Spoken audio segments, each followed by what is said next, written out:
We've been studying through the last pastoral epistle, 2 Timothy. ನಾವು ಕಡೆಯ ಸಭಾಪಾಲಕರ ಪತ್ರಿಕೆಯಾದಂತಹ 2ನೇ ತಿಮೋಥೆಯನ ಪತ್ರಿಕೆ ಅಧ್ಯಯನವನ್ನು ಮಾಡುತ್ತಿದ್ದೇವೆ. It is the last book written by Apostle Paul before he was martyred. ಇದು ಪೌಲನು ರಕ್ತಸಾಕ್ಷಿಯಾಗಿ ಸಾಯುವುದಕ್ಕಿಂತ ಮುಂಚೆ ಬರೆದಂತಹ ಕಟ್ಟಕಡೆಯ ಪತ್ರಿಕೆಯಾಗಿದೆ. He is passing on the baton, the responsibility to his trustworthy disciple Timothy. ಆತನು ಆ ಓಟದ ದಂಡವನ್ನ ಅಥವಾ ಜವಾಬ್ದಾರಿಯನ್ನ ತನ್ನ ನಂಬಿಗಸ್ತ ಸೇವಕನಾದಂತಹ ಜೊತೆ ಸಹೋದರನಾದಂತಹ ತಿಮೋಥೆಯನಿಗೆ ಹಸ್ತಾಂತರಿಸುವವನಾಗಿದ್ದಾನೆ. It's like a death will letter. ಇದು ಪೌಲನು ತಾನು ಸಾಯುವುದಕ್ಕಿಂತ ಮುಂಚೆ ಬರೆದ ಮರಣದ ಉಯಿಲಿನ ಪತ್ರದ ರೀತಿಯಲ್ಲಿದೆ. So it's very important to understand the time that we have come. ನಾವು ಎಲ್ಲಿ ಯಾವ ಸಮಯಕ್ಕೆ ಬಂದಿದ್ದೇವೆ ಎಂಬುದನ್ನು ಅರ್ಥ ಮಾಡಿಕೊಳ್ಳುವುದು ಬಹಳ ಪ್ರಾಮುಖ್ಯವಾದದ್ದು. Paul is telling Timothy to guard what is deposited to you. ಪೌಲನು ತಿಮೋಥೆಯನಿಗೆ ನಿನ್ನಲ್ಲಿ ದೇವರು ಇಟ್ಟಿರುವಂತದ್ದನ್ನ ನೀನು ಕಾಪಾಡಿಕೊ ಎಂಬುದಾಗಿ ಹೇಳುತ್ತಿದ್ದಾನೆ. And then pass it on to faithful men who will be able to teach others. ನಂತರ ಅದನ್ನ ಬೋಧಿಸಲಿಕ್ಕೆ ಶಕ್ತರಾದಂತ ನಂಬಿಗಸ್ತ ಸಹೋದರರಿಗೆ ಅದನ್ನ ಹಸ್ತಾಂತರಿಸು ಎಂಬುದಾಗಿ ಹೇಳುತ್ತಿದ್ದಾನೆ. He also reminded Timothy, as a servant of God, he is like a soldier. ಮತ್ತು ಆತನು ತಿಮೋಥೆಯನಿಗೆ ದೇವರ ಸೇವಕನಾಗಿದ್ದುಕೊಂಡು ನೀನು ಒಬ್ಬ ಸೈನಿಕನ ರೀತಿ ಇದ್ದಿ ಎಂಬುದಾಗಿ ಜ್ಞಾಪಕ ತರುತ್ತಾನೆ. You should please the one who enrolled you into the service. ನಿನ್ನನ್ನ ಸೇವೆಗೆ ನೇಮಿಸಿಕೊಂಡಂತವನನ್ನ ಮೆಚ್ಚಿಸುವುದಕ್ಕೆ ನೀನು ಶ್ರಮ ಪಡಬೇಕೆಂಬುದಾಗಿ ಹೇಳುತ್ತಾನೆ. Don't be entangled in the things of the world. ಈ ಲೋಕದ ಸಂಗತಿಗಳಿಂದ ನಿನ್ನನ್ನ ನೀನು ಸಿಕ್ಕಿ ಹಾಕಿಕೊಳ್ಳಬೇಡ ಎಂಬುದಾಗಿ ಹೇಳುತ್ತಾನೆ. But he also reminded he is like an athlete and a farmer. ಮತ್ತು ಆತನಿಗೆ ನೀನು ಒಬ್ಬ ಓಟಗಾರನು ಅದೇ ರೀತಿ ವ್ಯವಸಾಯಗಾರನು ಸಹ ಆಗಿದೆ ಎಂಬುದಾಗಿ ಜ್ಞಾಪಕ ಕೊಡುತ್ತಾನೆ. If you are an athlete, run according to the rule. ನೀನು ಒಬ್ಬ ಓಟಗಾರನಾಗಿದ್ದುಕೊಂಡು ಆ ನಿಯಮಕ್ಕೆ ತಕ್ಕ ಹಾಗೆ ಓಡುವವನಾಗಿರಬೇಕು. And if you are a farmer, work hard. ನೀನು ಒಬ್ಬ ವ್ಯವಸಾಯಗಾರನಾಗಿರುವುದರಿಂದ ಕಠಿಣ ಪರಿಶ್ರಮ ಪಡು ಎಂಬುದಾಗಿ ಹೇಳ್ತಾನೆ.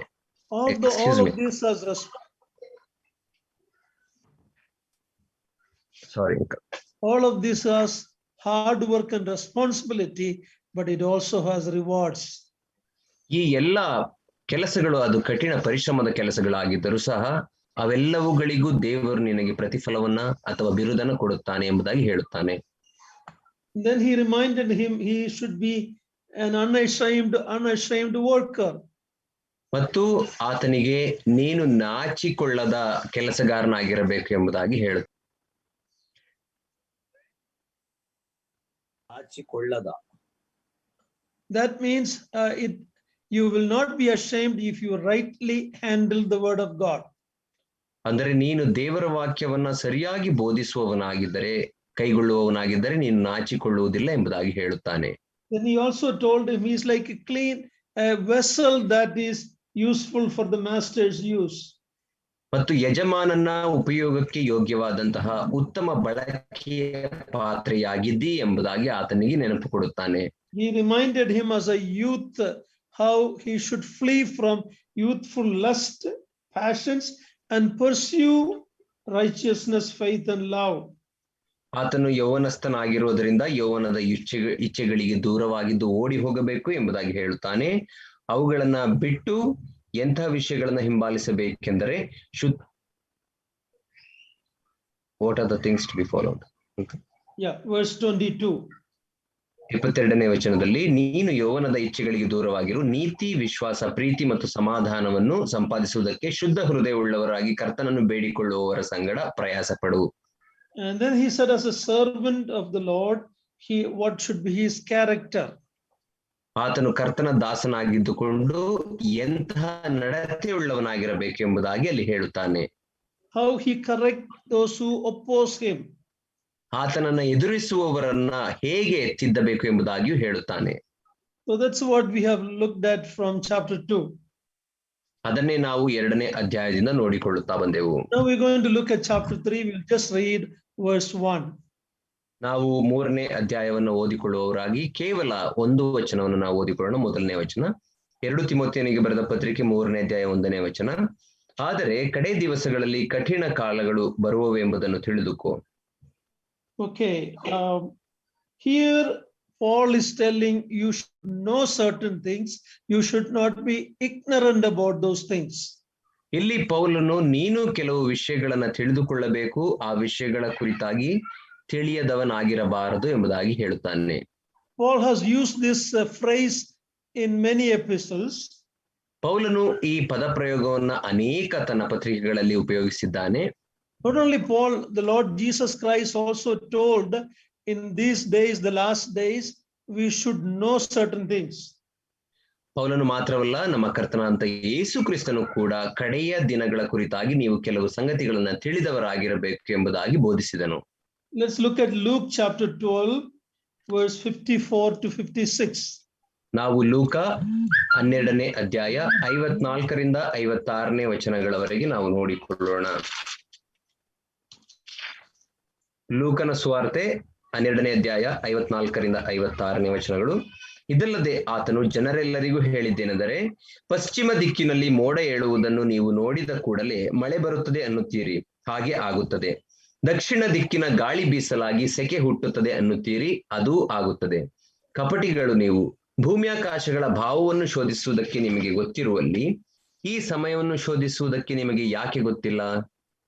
Yes, the Lord is rebuking people saying, you know the weather, you are very wise and knowledgeable in the things of the weather and the world. How cannot you discern the time that we are living in? ಕರ್ತನಾದಂತ ಯೇಸು ಸ್ವಾಮಿ ಇಲ್ಲಿ ಜನರನ್ನು ಗದರಿಸುವವನಾಗಿ, ನೀವು ಈ ವಾತಾವರಣದ ಕುರಿತಾಗಿ ಮುನ್ಸೂಚನೆಯನ್ನು ಹೇಳುವವರಾಗಿ, ಇದು ಹೀಗೆ ಆಗುತ್ತದೆ, ಅದು ಹಾಗೆ ಆಗುತ್ತದೆ ಎಂಬುದಾಗಿ ಹೇಳುವ ನೀವು ಈ ಕಾಲಗಳ ವಿಷಯದಲ್ಲಿ ಹೇಗೆ ತಿಳುಕೊಳ್ಳಲಿಕ್ಕೆ ಸಾಧ್ಯವಿಲ್ಲ ಎಂಬುದಾಗಿ ಹೇಳುತ್ತಾನೆ. Man has a lot of earthly knowledge, but as of the time we are living in, many are ignorant. ಮನುಷ್ಯನಿಗೆ ಈ ಲೌಕಿಕವಾದಂತಹ ಜ್ಞಾನ ಬಹಳ ಉಂಟು, ಆದರೆ ನಾವು ಈಗ ಜೀವಿಸುತ್ತಿರುವಂತಹ ಲೋಕದಲ್ಲಿ ಜನರು ಅಜ್ಞಾನಿಗಳ ಹಾಗೆ ವರ್ತಿಸುತ್ತಾರೆ. And Paul reminds the Corinthian believers in 1 Corinthians 12 about the spiritual gifts, you should not be ignorant. ಪೌಲನು ಕೊರಿಂಥ ಸಭೆಯ ವಿಶ್ವಾಸಿಗಳಿಗೆ ಜ್ಞಾಪಕ ಕೊಡುವವನಾಗಿ 1 ಕೊರಿಂಥದವರಿಗೆ ಬರೆದ ಪತ್ರಿಕೆ 12ನೇ ಅಧ್ಯಾಯದಲ್ಲಿ ನೀವು ಆತ್ಮೀಕ ವರಗಳ ಕುರಿತಾಗಿ ತಿಳಿಯದವರಾಗಿರಬಾರದು ಎಂಬುದಾಗಿ ಹೇಳುತ್ತಾನೆ. And when he is writing to the Thessalonian believers, ಆತನು ಥೆಸಲೋನಿಕ ಸಭೆಯ ವಿಶ್ವಾಸಿಗಳಿಗೆ ಬರೆಯುವಾಗ in 1 Thessalonians 4:13, he tells them not to be ignorant about those who have died as believers. 1 ಥೆಸಲೋನಿಕದವರಿಗೆ ಬರೆದ ಪತ್ರಿಕೆ 4ನೇ ಅಧ್ಯಾಯ 13ನೇ ವಚನದಲ್ಲಿ ನೀವು ಸತ್ತು ಹೋದ ವಿಶ್ವಾಸಿಗಳ ವಿಷಯದಲ್ಲಿ ಏನಾಗುತ್ತದೆ ಎಂಬುದಾಗಿ ತಿಳಿಯದವರಾಗಿರಬಾರದು ಎಂಬುದಾಗಿ ಹೇಳುತ್ತಾನೆ. So it's very important, Paul and the word of God reminds us that we should be aware of certain important facts. ಆದ್ದರಿಂದ ಇದು ಅತ್ಯಂತ ಪ್ರಾಮುಖ್ಯ ಏನೆಂದರೆ, ಪೌಲನು ಮಾತ್ರವಲ್ಲ, ದೇವರ ವಾಕ್ಯವೂ ಕೂಡ ನಮಗೆ ಹೇಳುವುದೇನೆಂದರೆ ನಾವು ಕೆಲವು ವಿಷಯಗಳ ಕುರಿತಾಗಿ ಜ್ಞಾನ ಉಳ್ಳವರಾಗಿರಬೇಕು. A thorough study of the word of God is important to understand a lot of things. ದೇವರ ವಾಕ್ಯದ ಆಳವಾದಂತಹ ಅಧ್ಯಯನ ಅನೇಕ ವಿಷಯಗಳನ್ನ ಅರ್ಥ ಮಾಡಿಕೊಳ್ಳಲಿಕ್ಕೆ ನಮಗೆ ಸಹಾಯ ಮಾಡುತ್ತದೆ. Today we live in a very information technology boom area. People have a lot of knowledge at their fingertips. ನಾವು ಈಗ ಜೀವಿಸುತ್ತಿರುವಂತಹ ಕಾಲಮಾನಗಳನ್ನು ನೋಡುವಾಗ ಅದು ಆ ಒಂದು ಸಂಪರ್ಕ ಸಾಧನ ಮತ್ತು ಸಂಪರ್ಕ ವಿಜ್ಞಾನದ ಒಂದು ಕ್ರಾಂತಿಯ ಯುಗ. ಜನರ ಕೈಗಳಲ್ಲಿ ಸಾಕಷ್ಟು ಮಾಹಿತಿ ಉಂಟು. But do we know the time that we are living in? ಆದರೆ ನಾವು ಜೀವಿಸುತ್ತಿರುವಂತಹ ಕಾಲಗಳು ಎಂಥವುಗಳು ಎಂಬುದಾಗಿ ನಾವು ತಿಳಿದಿದ್ದೇವಾ? Then Paul uses a phrase that in the last days. ನಂತರ ಪೌಲನು ಅಲ್ಲಿ 1ನೇ ವಚನದಲ್ಲಿ ಉಪಯೋಗಿಸುವಾಗ ಕಡೇ ದಿನಗಳಲ್ಲಿ ಎಂಬಂತ ಪದವನ್ನು ಉಪಯೋಗಿಸುತ್ತಾನೆ. What does it mean, last days? ಕಡೇ ದಿನಗಳು ಅಂದರೆ ಏನು? In the Bible, we have many reference about the last days. ಸತ್ಯವೇದದಲ್ಲಿ ಅನೇಕ ವಚನಗಳು ಕಡೆಯ ದಿನಗಳ ಕುರಿತಾಗಿ ಮಾತನಾಡುವ ವಚನಗಳಿವೆ. Actually, the last days mean from the first coming of the Lord to the second coming in glory. That whole time can be called as last days. ಕಡೆಯ ದಿನಗಳು ಎಂಬುದಾಗಿ ಹೇಳುವಾಗ ಕರ್ತನ ಬರೋಣಕ್ಕೂ ಮೊದಲನೆಯ ಬರೋಣಕ್ಕೂ ಕರ್ತನ ಮಹಿಮೆಯ ಎರಡನೆಯ ಬರೋಣಕ್ಕೂ ಮಧ್ಯದಲ್ಲಿ ಇರುವಂತಹ ಕಾಲವನ್ನ ನಾವು ಕಡೆಯ ದಿನಗಳು ಎಂಬುದಾಗಿ ಕರೆಯಬಹುದು. The current time we are living in can be called as the last days. ನಾವು ಜೀವಿಸುತ್ತಾ ಇರುವಂತಹ ಇಂದಿನ ದಿನಮಾನಗಳನ್ನು ನಾವು ಕಡೆಯ ದಿನಗಳು ಎಂಬುದಾಗಿ ಕರೆಯಬಹುದು. If you fine tune it little bit more, from the apostolic time when the church started till the second coming of the Lord, it is the last days. ನಾವು ಇನ್ನೂ ಸ್ಪಷ್ಟವಾಗಿ ಹೇಳುವುದಾದರೆ ಅಪೊಸ್ತಲರ ಕಾಲವಾದಂತಹ ಮೊದಲನೇ ಶತಮಾನ ಸಭೆಯು ಪ್ರಾರಂಭವಾದಂದಿನಿಂದ ಕರ್ತನ ಎರಡನೇ ಬರೋಣದವರೆಗೂ ನಾವು ಕಡೆಯ ದಿನಗಳು ಎಂಬುದಾಗಿ ಕರೆಯಬಹುದು. Hebrews chapter 1 verse 1 says, earlier God spoke through the prophets, Bhagavagi, but in these last days, the same terminology is used there. He spoke to us through his son. ನಾವು ಇಬ್ರಿಯ ಬರೆದ ಪತ್ರಿಕೆ 1ನೇ ಅಧ್ಯಾಯ 1ನೇ ವಚನದಲ್ಲಿ ಅಲ್ಲಿ ನಾವು ನೋಡುವಾಗ ಪುರಾತನ ಕಾಲದಲ್ಲಿ ನಮ್ಮ ಪಿತೃಗಳ ಸಂಗಡ ಪ್ರವಾದಿಗಳ ಬಾಯಿಂದ ಭಾಗವಾಗಿಯೂ ವಿಧವಾಗಿಯೂ ಮಾತಾಡಿದ ದೇವರು ಈ ಅಂತ್ಯ ದಿನಗಳಲ್ಲಿ ಎಂಬುದಾಗಿ ಅಲ್ಲಿ ನೋಡುತ್ತೇವೆ. So the phrase last days, end days is repeated many times in the Bible. ಆದ್ದರಿಂದ ಅಂತ್ಯ ದಿನಗಳು ಅಥವಾ ಕಡೆಯ ದಿನಗಳು ಎಂಬಂತ ಪದಪ್ರಯೋಗ ಅನೇಕ ಕಡೆಗಳಲ್ಲಿ ಪುನರುಚ್ಚರಿಸಿರುವುದನ್ನು ನಾವು ನೋಡುತ್ತೇವೆ. The gospel time that we are living in is the end days. ನಾವು ಜೀವಿಸುತ್ತಾ ಇರುವಂತಹ ಈ ಸುವಾರ್ತೆಯ ಯುಗ ಅದು ಕಡೆಯ ದಿನವಾಗಿದೆ. When the gospel writers, the scripture writers in the New Testament, like Apostle John, in 1 John 2:18, you can read that verse. ನಾವು ಹೊಸ ಒಡಂಬಡಿಕೆಯ ಬರಹಗಾರರ ಕುರಿತಾಗಿ ನಾವು ನೋಡುವಾಗ ಅಪೋಸ್ತಲರು ಅಂದರೆ ಯೋಹಾನು ಆತನು ಬರೆಯುವಾಗ ಅಪೋಸ್ತಲನಂತ ಯೋಹಾನು 1 ಯೋಹಾನ ಪತ್ರಿಕೆ 2:18 2ನೇ ಅಧ್ಯಾಯ 18ನೇ ವಚನದಲ್ಲಿ ನಾವು ಈ ರೀತಿ ನೋಡುತ್ತೇವೆ. ಮಕ್ಕಳಿರ, ಇದು ಕಡೆಗಳಿಗೆ ಆಗಿದೆ. ಕ್ರಿಸ್ತ ವಿರೋಧಿ ಬರುತ್ತಾನೆಂದು ನೀವು ಕೇಳಿದ್ದೀರಷ್ಟೇ, ಈಗಲೂ ಕ್ರಿಸ್ತ ವಿರೋಧಿಗಳು. When John is writing, he is telling not the last days, last ಗಳಿಗೆ ಅಲ್ಲೇ, last hour. ಅಪೊಸ್ತಲನ ಅಂತ ಯೋಹಾನನು ಬರೆಯುವಾಗ ಕಡೆಯ ದಿನಗಳು ಎಂಬುದಾಗಿ ಹೇಳುವುದಿಲ್ಲ, ಬದಲಾಗಿ ಇದು ಕಡೆಯ ಗಳಿಗೆ ಅಥವಾ ಕಡೆಯ ಒಂದು ಗಂಟೆ ಎಂಬುದಾಗಿ ಆತನು ಹೇಳುತ್ತಾನೆ. Remember, John was writing about 2000 years back. ಜ್ಞಾಪಿಸಿಕೊಳ್ಳಿರಿ, ಅಪೊಸ್ತಲನ ಅಂತ ಯೋಹಾನನು 2000 ವರ್ಷಗಳ ಹಿಂದೆ ಇದನ್ನ ಬರೆದಿದ್ದಾನೆ. And the Lord Jesus Christ told that his coming back will be like the days of Noah. ಮತ್ತು ಯೇಸು ಕ್ರಿಸ್ತನು ಆತನು ಹೇಳಿದನು, ತನ್ನ ಬರೋಣದ ದಿನವು ಅದು ನೋಹನ ದಿನದ ಹಾಗೆ ಇರುತ್ತದೆ ಎಂಬುದಾಗಿ ಹೇಳುತ್ತಾನೆ. So from the very beginning of the church history, the writers of the word of God and believers believe that we are in the last days. ನಾವು ಸಭೆಯ ಪ್ರಾರಂಭದ ಕಾಲದಿಂದಲೂ ಹಿಡಿದು ವಿಶ್ವಾಸಿಗಳು ಮತ್ತು ದೇವರ ವಾಕ್ಯವನ್ನ ಬರೆದಂತಹ ದೇವಭಕ್ತರು ನಾವು ಕಡೆಯ ದಿನಗಳಲ್ಲಿ ಇದ್ದೇವೆ ಎಂಬುದಾಗಿ ಅವರು ನಂಬಿದರು. Romans 13:11 says our salvation is nearer than when we believed. ರೋಮಾಪುರದವರಿಗೆ ಬರೆದ ಪತ್ರಿಕೆ 13ನೇ ಅಧ್ಯಾಯ 7ನೇ ವಚನವು ಏನು ಹೇಳುತ್ತದೆ?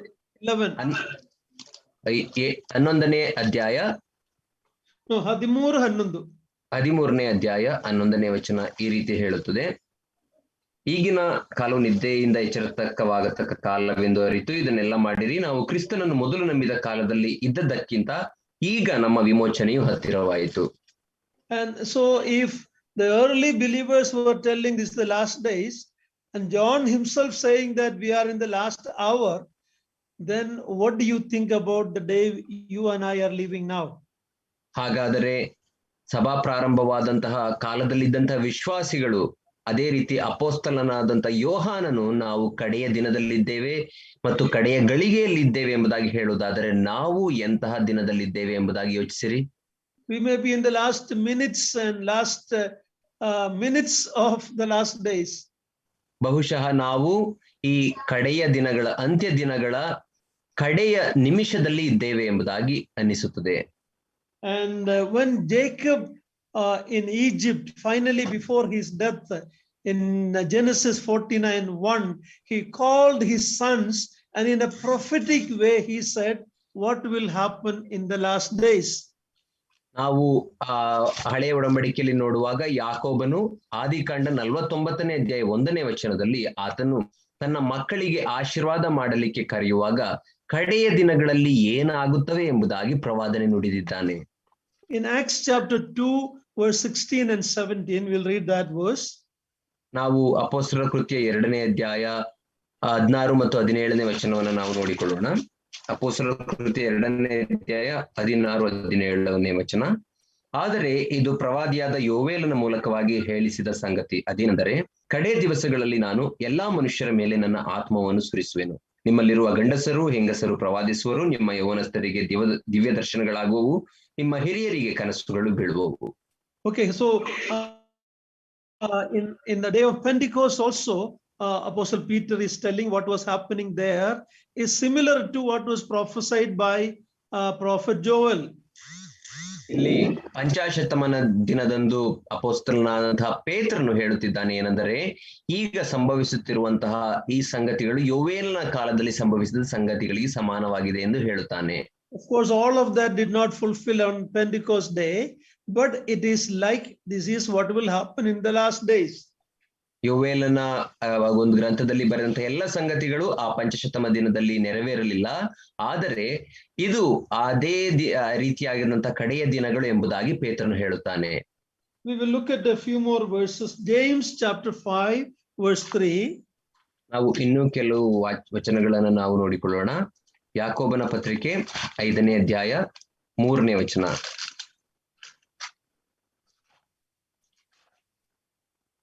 ಯಾಕೋಬ 5:3. ಆ ಮಣ್ಣೆ ನಿಮಗೆ ಸಾಕ್ಷಿಯಾಗಿದ್ದು ಬೆಂಕಿಯಂತೆ ನಿಮ್ಮ ಮಾಂಸವನ್ನು ನುಂಗಿ ಬಿಡುವುದು.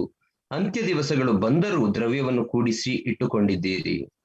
Yeah, people who hoard riches, and the writer James is telling you are hoarding things for the last days.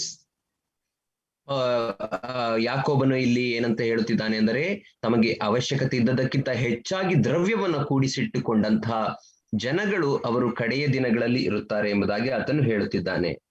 2 Peter chapter 3 verse 3.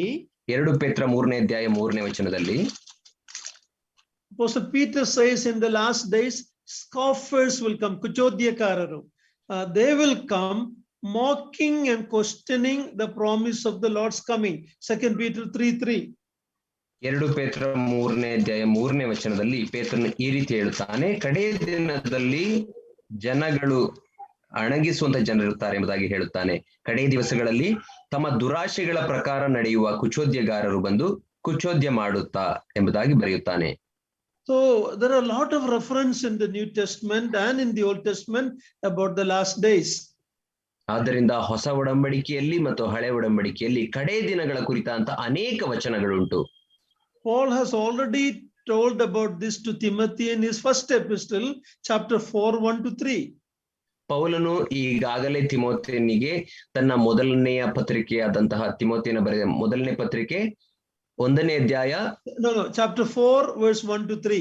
4ನೇ ಅಧ್ಯಾಯ 1ರಿಂದ 3ನೇ ವಚನಗಳಲ್ಲಿ ಈಗಾಗಲೇ ಈ ವಿಷಯಗಳ ಕುರಿತಾಗಿ ಮಾತನಾಡಿದ್ದಾನೆ. Some of the signs of the last days are mentioned there. People will leave the faith. ಅಲ್ಲಿಯೂ ಕೂಡ ಕಡೆಯ ದಿನಗಳ ಸೂಚನೆಗಳನ್ನ ಆತನು ಹೇಳುತ್ತಾನೆ. ಅನೇಕರು ತಮ್ಮ ನಂಬಿಕೆಯಿಂದ ಹಿಂಜಾರಿ ಬಿದ್ದು ಹೋಗುತ್ತಾರೆ ಎಂಬುದಾಗಿ ಹೇಳುತ್ತಾನೆ. So the point I'm making is, if all those believers in the early century of the church believed we are in the last days, we are in the last minutes of the last days. ನಾನು ಹೇಳುತ್ತಿರುವುದೇನೆಂದರೆ, ಸಭೆ ಪ್ರಾರಂಭವಾದಾಗ ಕಡೆಯ ಶತಮಾನದಲ್ಲಿದ್ದಂತಹ ಮೊದಲ ಶತಮಾನಗಳಲ್ಲಿದ್ದಂತಹ ಆ ವಿಶ್ವಾಸಿಗಳು ನಾವು ಕಡೆಯ ದಿನಗಳಲ್ಲಿದ್ದೇವೆ ಎಂಬುದಾಗಿ ನಂಬುದಾದರೆ, ಈಗಿನ ಕಾಲದ ವಿಶ್ವಾಸಿಗಳಂತ ನಾವು ಕಡೆಯ ಕ್ಷಣಗಳಲ್ಲಿದ್ದೇವೆ ಎಂಬುದಾಗಿ ನಾವು ನಂಬಬೇಕು. Okay, coming back to 3:1, 2 Timothy 3:1, Paul says it will be time of perilous time or very difficult time. ನಾವು ಮತ್ತೆ ಹಿಂತಿರುಗಿ 2 ತಿಮೋಥೆಯನಿಗೆ ಬರೆದ ಪತ್ರಿಕೆ 3ನೇ ಅಧ್ಯಾಯ 1ನೇ ವಚನದಲ್ಲಿ ನಾವು ನೋಡುವಾಗ ಪೌಲ ಕಡೆಯ ದಿವಸಗಳಲ್ಲಿ ಕಠಿಣ ಕಾಲಗಳು ಬರುವವೆ ಎಂಬುದನ್ನು ತಿಳಿದುಕೋ ಎಂದು ಹೇಳುತ್ತಾನೆ. It's a very strong word used for perilous time or difficult time.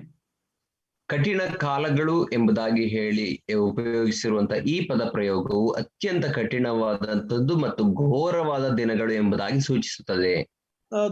The Greek word used for that, we can see a reference in Matthew 8:28.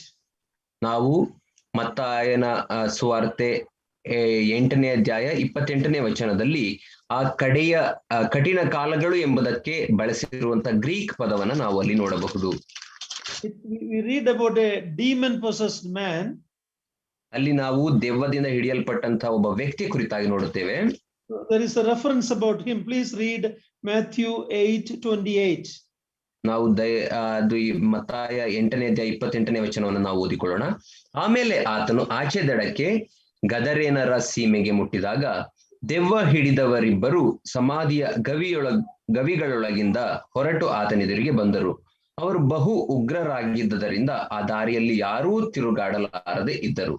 The Kannada word is ಬಹು ಉಗ್ರದವರಾಗಿದ್ದಲ್ಲ, fierce men. That is the word used. ಇಲ್ಲಿ ಕನ್ನಡ ಪದ ಬಹು ಉಗ್ರವಾಗಿ ಎಂಬುದಾಗಿ ಬಳಸಿರುವಾಗ ಅದು ಅತ್ಯಂತ ಭಯಂಕರವಾದಂತಹ ವ್ಯಕ್ತಿಗಳು ಅವರಾಗಿದ್ದರು ಎಂಬುದಾಗಿ ಅಲ್ಲಿ ತಿಳಿಸುತ್ತದೆ. That is the same word used here for perilous time. ಇಲ್ಲಿಯೂ ಕೂಡ ಕಡೆಯ ದಿನಗಳಿಗೆ ಅದೇ ಕಠಿಣ ಕಾಲಗಳು ಅಥವಾ ಭಯಂಕರವಾದಂತಹ ದಿನಗಳು ಎಂಬುದಾಗಿ ಉಪಯೋಗಿಸಲ್ಪಟ್ಟಿದೆ. If you look at the world's view about the time we are living in, ನಾವು ಜೀವಿಸುತ್ತಿರುವಂತಹ ಈ ದಿನಗಳ ಕುರಿತಾಗಿ ಲೋಕವು ಏನು ಯೋಚಿಸುತ್ತದೆ ಎಂಬುದಾಗಿ ನಾವು ನೋಡುವಾಗ with very advanced day of technology, medicine, information, the world thinks that we are improving, becoming better and better. ಪ್ರಪಂಚವು ಏನು ಯೋಚಿಸುತ್ತದೆ ಅಂದರೆ ತಂತ್ರಜ್ಞಾನದಲ್ಲಿ ಮತ್ತು ವೈದ್ಯಕೀಯ ಕ್ಷೇತ್ರದಲ್ಲಿ ಅತ್ಯಂತ ಆಧುನಿಕವಾಗಿ ಮುಂದುವರಿದಂತಹ ಈ ಒಂದು ಕಾಲದಲ್ಲಿ ನಾವು ಜೀವಿಸುತ್ತಿದ್ದೇವೆ, ಅತ್ಯಂತ ಅಭಿವೃದ್ಧಿಗೊಂಡಿದ್ದೇವೆ ಎಂಬುದಾಗಿ ಲೋಕವು ನೆನೆಸುತ್ತದೆ. The Roman Catholic Church believes that the church will conquer the world. Okay, there is a belief like that. Roman Catholic ಪಂಗಡದವರು ನಂಬಿಕೆ ಏನಾಗಿದೆ ಅಂದರೆ ಸಭೆಯು ಅದು ಈ ಲೋಕವನ್ನೇ ಆಕ್ರಮಿಸಿಕೊಳ್ಳುತ್ತದೆ ಎಂಬುದಾಗಿ ಅವರು ನಂಬುತ್ತಾರೆ. Even the Protestant people, many believe that the gospel will transform this world. ಅದೇ ರೀತಿ ಪ್ರೊಟೆಸ್ಟೆಂಟ್ ಪಂಗಡಕ್ಕೆ ಸೇರಿದಂತಹ ಅನೇಕ ಕ್ರೈಸ್ತರು ಕೂಡ ಈ ಸುವಾರ್ತೆಯು ಈ ಲೋಕವನ್ನೆಲ್ಲ ಆವರಿಸಿಕೊಳ್ಳುತ್ತದೆ, ತುಂಬಿಕೊಳ್ಳುತ್ತದೆ ಎಂಬುದಾಗಿ ನಂಬುತ್ತಾರೆ. And the world will eventually become better through the gospel.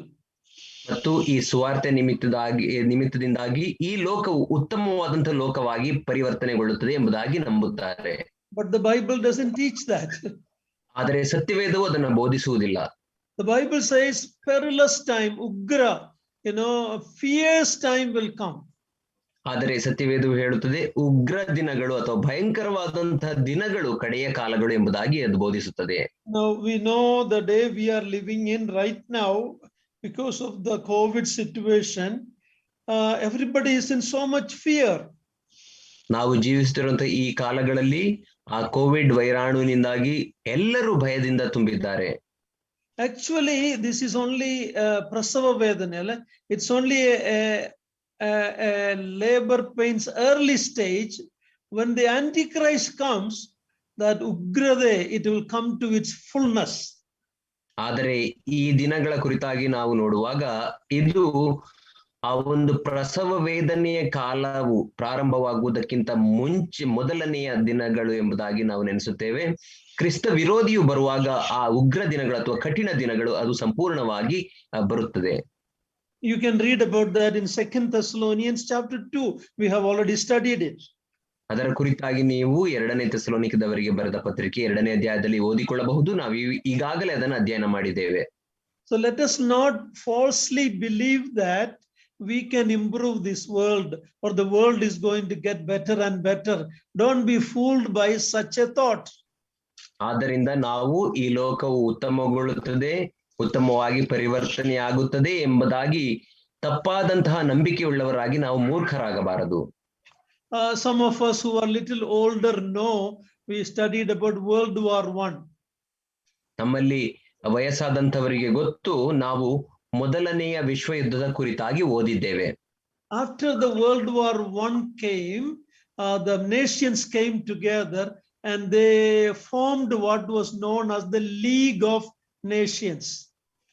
ಈ ಒಂದನೇ ಮಹಾಯುದ್ಧ ಸಂಭವಿಸಿದ ನಂತರ ಅನೇಕ ರಾಷ್ಟ್ರಗಳು ಒಟ್ಟಾಗಿ ಅವು ಲೀಗ್ ಆಫ್ ನೇಷನ್ ಅಥವಾ ಅನೇಕ ರಾಷ್ಟ್ರಗಳ ಒಕ್ಕೂಟವನ್ನ ಏರ್ಪಡಿಸಿಕೊಂಡವು.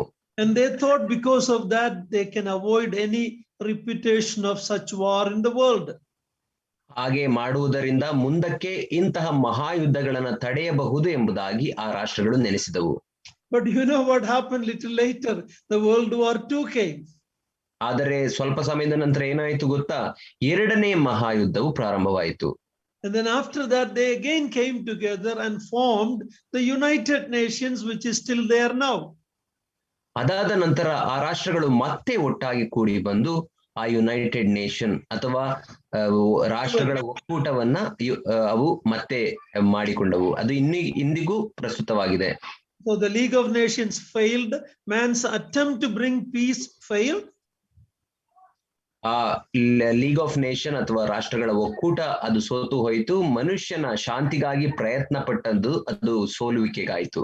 And then they formed the UN. ನಂತರ ಅವರು ಯುನೈಟೆಡ್ ನೇಷನ್ ಅಥವಾ ವಿಶ್ವಸಂಸ್ಥೆಯನ್ನ ಅವರು ಉಂಟು ಮಾಡಿದರು. But actually there is more conflicts in the world after the UN was formed.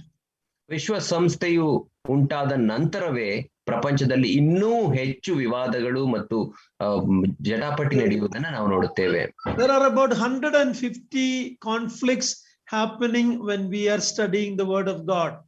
ನಾವು ಈಗ ದೇವರ ವಾಕ್ಯನ ಅಧ್ಯಯನ ಮಾಡುವಾಗ ಪ್ರಪಂಚದಾದ್ಯಂತ ಸುಮಾರು 150 ಯುದ್ಧಗಳು ಅಥವಾ ರಾಷ್ಟ್ರಗಳಿಗೆ ವಿರುದ್ಧವಾಗಿ ಸಂಗತಿಗಳು ನಡೆಯುತ್ತಿರುವುದನ್ನು ನಾವು ನೋಡುತ್ತೇವೆ. Well, we all know what happened last 2 weeks in Israel, between Israel and Palestine. ನಾವು ಕಳೆದ 2 ವಾರಗಳು ನೋಡಿಕೊಂಡೆವು ಇಸ್ರಾಯೇಲ್ ಮತ್ತು ಪ್ಯಾಲೆಸ್ಟೈನ್ ರಾಷ್ಟ್ರಗಳ ವಿರುದ್ಧದಲ್ಲಿ ಏನು ಸಂಭವಿಸಿತು ಎಂಬುದಾಗಿ. There is a short pause now, but don't be fooled by thinking that the peace is coming. ಆದರೆ ಈಗ ಸ್ವಲ್ಪ ಶಾಂತಿಯಿಂದ ಆ ರಾಷ್ಟ್ರಗಳು ಇವೆ, ಅದರ ಅರ್ಥ ಆ ಶಾಂತಿ ಮುಂದಕ್ಕೆ ಸ್ಥಾಪಿಸಲ್ಪಡುತ್ತದೆ ಎಂಬುದಾಗಿ ಅಲ್ಲ. And in Psalm 2 we read how the rulers and all come together. Man is trying to come together and make the world a better place without God. ಕೀರ್ತನೆ 2ನೇ ಅಧ್ಯಾಯದಲ್ಲಿ ನಾವು ನೋಡಿಕೊಳ್ಳುವಾಗ ಹೇಗೆ ಲೋಕದ ನಾನಾ ಅರಸರು ಒಟ್ಟಾಗಿ ಕೂಡಿ ಬಂದು ಶಾಂತಿಗಾಗಿ ಅವರು ಪ್ರಯತ್ನಿಸುವುದನ್ನು ನಾವು ನೋಡುತ್ತೇವೆ. ಮನುಷ್ಯನು ಆತನು ಶಾಂತಿಗಾಗಿ ಪ್ರಯತ್ನ ಪಟ್ಟರು ಆ ಒಂದು ಶಾಂತಿ ಅದು ಬರುವುದಿಲ್ಲ. They want a peace without God. ದೇವರ ಹೊರತಾಗಿ ದೇವರನ್ನ ಬಿಟ್ಟು ಅವರು ಶಾಂತಿಯನ್ನ ಸ್ಥಾಪಿಸಲಿಕ್ಕೆ ಪ್ರಯತ್ನ ಪಡುತ್ತಿದ್ದಾರೆ. They rejected the Prince of Peace, whether it is the world or Israel. They rejected it and they are looking for peace. ಶಾಂತಿಯ ಆ ಕರ್ತನನ್ನ, ಶಾಂತಿಯ ರಾಜನನ್ನ ಅವರು ತಿರಸ್ಕರಿಸಿ ಈ ಲೋಕದಲ್ಲಿ ಆತನ ಹೊರತಾಗಿ ಶಾಂತಿಯನ್ನು ಹುಡುಕಲಿಕ್ಕೆ ಹೊರಟಿದ್ದಾರೆ. First Thessalonians 5 says, when they say peace and peace, sudden destruction will come. 1 Thessalonica 1ನೇ ಅಧ್ಯಾಯ 5ನೇ ಅಧ್ಯಾಯದಲ್ಲಿ ನಾವು ನೋಡುವಾಗ ಜನರು ಶಾಂತಿ ಇದೆ ಎಂಬುದಾಗಿ ಯೋಚಿಸುವಾಗಲೇ ತಕ್ಷಣವೇ ಆ ಒಂದು ಪಕ್ಕನೆ ನಾಶನವು ಬರುತ್ತದೆ ಎಂಬುದಾಗಿ ಅಲ್ಲಿ ನಾವು ನೋಡುತ್ತೇವೆ. So anything that you see in the world that we think the world is going to improve and become a better place, it is an illusion. The world is only going to become worse and worse. ನಾವು ಒಂದು ವೇಳೆ ಈ ಲೋಕದಲ್ಲಿ ಶಾಂತಿಯು ಸ್ಥಾಪಿಸಲ್ಪಡುತ್ತದೆ, ಈ ಲೋಕವು ಉತ್ತಮವಾಗಿ ಪರಿವರ್ತನೆ ಆಗುತ್ತದೆ ಎಂಬುದಾಗಿ ನಾವು ನಂಬುವುದಾದರೆ ಅದು ಕೇವಲ ನಮ್ಮ ಭ್ರಮೆಯಾಗಿರುತ್ತದೆ. ಆದರೆ ಈ ಲೋಕವು ಇನ್ನೂ ಹದಗೆಟ್ಟು ಅದು ಕೆಟ್ಟು ಹೋಗುವಂತದ್ದಾಗಿದೆ. Unless the Prince of Peace comes and rules this world will not know peace. ಶಾಂತಿಯ ರಾಜನು ಈ ಲೋಕಕ್ಕೆ ಬಂದು ಆತನು ಶಾಂತಿಯನ್ನು ಸ್ಥಾಪಿಸದ ಹೊರತು ಈ ಲೋಕಕ್ಕೆ ಶಾಂತಿಯು ದೊರೆಯುವುದಿಲ್ಲ. One of his name is Prince of Peace. ಸಮಾಧಾನದ ಪ್ರಭು. Only he can bring peace. ಆತನ ಇನ್ನೊಂದು ಹೆಸರು ಸಮಾಧಾನದ ಪ್ರಭು ಎಂಬುದಾಗಿ. ಆತನು ಮಾತ್ರ ಸಮಾಧಾನವನ್ನು ತರಲಿಕ್ಕೆ ಸಾಧ್ಯ. First he has to come into our individual heart. ಮೊದಲನೇದಾಗಿ ಆತನು ನಮ್ಮ ವೈಯಕ್ತಿಕ ಹೃದಯಗಳ ಒಳಗೆ ಬರಬೇಕು. Then we will have peace. ಆಗ ನಮಗೆ ಶಾಂತಿ ಸಿಕ್ಕುತ್ತದೆ. Then when he destroys his enemies and he established the 1,000-year reign, the millennium reign, then the world will know peace. ನಂತರ ಆತನು ತನ್ನ ವೈರಿಗಳನ್ನ ಸಂಹರಿಸಿ ಈ ಭೂಮಿಯ ಮೇಲೆ ತನ್ನ ಆಳ್ವಿಕೆಯನ್ನ 1,000 ವರ್ಷಗಳವರೆಗೆ ಆತನು ಸ್ಥಾಪಿಸುವಾಗ ಆಗ ಭೂಮಿಯ ಮೇಲೆ ಸಮಾಧಾನವು ಸ್ಥಾಪಿಸಲ್ಪಡುತ್ತದೆ. So in this first verse we see in the last days perilous, ugra, fearsome days will come. ಈ ಮೊದಲನೇ ವಚನದಲ್ಲಿ ನಾವು ನೋಡುವಾಗ ಕಡೆಯ ದಿನಗಳಲ್ಲಿ ಕಠಿಣ ಕಾಲಗಳು ಅಥವಾ ಉಗ್ರ ಕಾಲಗಳು ಬರುತ್ತವೆ ಎಂಬುದಾಗಿ ನಾವು ನೋಡುತ್ತೇವೆ. Now let's read verse 2 to 5. ನಾವು ಈಗ 2ರಿಂದ 5ನೇ ವಚನವನ್ನು ನಾವು ಓದಿಕೊಳ್ಳೋಣ. ಮನುಷ್ಯರು ಸ್ವಾರ್ಥ ಚಿಂತಕರು, ಹಣದಾಸೆಯವರು, ಬಡಾಯಿ ಕೊಚ್ಚುವವರು, ಅಹಂಕಾರಿಗಳು, ದೂಷಕರು, ತಂದೆ ತಾಯಿಗಳಿಗೆ ಅವಿಧೇಯರು, ಉಪಕಾರ ನೆನೆಸದವರು, ದೇವ ಭಯವಿಲ್ಲದವರು, ಮಮತೆ ಇಲ್ಲದವರು, ಸಮಾಧಾನವಾಗದವರು, ಚಾಡಿ ಹೇಳುವವರು, ದಮೆ ಇಲ್ಲದವರು, ಉಗ್ರತೆಯುಳ್ಳವರು, ಒಳ್ಳೆಯದನ್ನು ಪ್ರೀತಿಸದವರು, ದ್ರೋಹಿಗಳು, ದುಡುಕಿನವರು, ಉಬ್ಬಿಕೊಂಡವರು, ದೇವರನ್ನು ಪ್ರೀತಿಸದೆ ಭೋಗಗಳನ್ನೇ ಪ್ರೀತಿಸುವವರು, ಭಕ್ತಿಯ ವೇಷವಿದ್ದು ಅದರ ಬಲವನ್ನು ಬೇಡವೆನ್ನುವವರು ಆಗಿರುವರು. ಇಂಥವರ ಸಹವಾಸವನ್ನು ಮಾಡದಿರು. Sounds more like today's newspaper, isn't it? ಈ ದಿನದ ದಿನಪತ್ರಿಕೆಯಲ್ಲಿ ಬರುವ ಸುದ್ದಿ ಹಾಗೆ ನಮಗೆ ಈ ವಚನ ಕೇಳಿಸುತ್ತದೆ ಅಲ್ಲವಾ? The word of God is giving a diagnosing like a medical doctor, and 19 symptoms of the last days are mentioned in this passage. ಒಬ್ಬ ವೈದ್ಯನು ರೋಗಿಯಲ್ಲಿರುವಂತಹ ಆ ರೋಗದ ಲಕ್ಷಣಗಳನ್ನು ಗುರುತು ಹಿಡಿಯುವ ಹಾಗೆ ಈ ವಚನ ಭಾಗದಲ್ಲಿ ಕಡೆಯ ದಿನಗಳ ಸೂಚನೆಯನ್ನು ಸೂಚಿಸುವ 19 ಲಕ್ಷಣಗಳನ್ನ ಇಲ್ಲಿ ಕೊಡಲ್ಪಟ್ಟಿದೆ. And actually it's a scanning of the heart of man. ಇದು ಒಬ್ಬ ಮನುಷ್ಯನ ಆ ಹೃದಯವನ್ನ ಸ್ಕ್ಯಾನ್ ಮಾಡುವ ರೀತಿಯಲ್ಲಿ ಇದೆ. In Jeremiah we read that the heart is desperately wicked. ಹೃದಯವು ಎಲ್ಲದಕ್ಕಿಂತ ವಂಚಕ, very wicked heart. ನಾವು ಯೆರೆಮೀಯನ ಗ್ರಂಥದಲ್ಲಿ ನಾವು ನೋಡುವ ಹಾಗೆ ಹೃದಯವು ಎಲ್ಲಕ್ಕಿಂತ ವಂಚಕ ಎಂಬುದಾಗಿ ನಾವು ನೋಡುತ್ತೇವೆ. Someone said the heart of man's problem is the heart of man. ಯಾರೋ ಒಬ್ಬರು ಈ ರೀತಿ ಹೇಳಿರುವಂತಹ ತೊಂದರೆಗೆ ಕಾರಣ ಮನುಷ್ಯನ ಹೃದಯವೇ. Yeah, so this is the time between the first coming and the second coming of the Lord. ಇದು ಕರ್ತನ ಬರೋಣದ ಮೊದಲನೆಯ ಬರೋಣ ಮತ್ತು 2ನೇ ಬರೋಣದ ಮಧ್ಯದಲ್ಲಿರುವ ದಿನದ ಸೂಚನೆಯಾಗಿದೆ. In other words, we are living between two comings. ಇನ್ನೊಂದು ಮಾತಿನಲ್ಲಿ ಹೇಳುವುದಾದರೆ ನಾವು ಕರ್ತನ 2 ಬರೋಣ between two comings we are living. Between two comings. Yeah. 2 ಬರೋಣಗಳ ಮಧ್ಯದಲ್ಲಿ ನಾವು ಜೀವಿಸುತ್ತಿದ್ದೇವೆ. In Acts 2 we saw the coming of the Holy Spirit. ಅಪೊಸ್ತಲರ ಕೃತಿ 2ನೇ ಅಧ್ಯಾಯದಲ್ಲಿ ನಾವು ಪರಿಶುದ್ಧಾತ್ಮನ ಬರುವಿಕೆಯನ್ನು ನೋಡಿದೆವು. And then the church was formed. ನಂತರ ಸಭೆಯು ಸ್ಥಾಪಿಸಲ್ಪಟ್ಟಿತು. And then in chapter 1, as the Lord ascended to heaven, 2 angels came in the form of man and said, "Why are you looking into the sky, O men of Galilee? The same Lord will come back."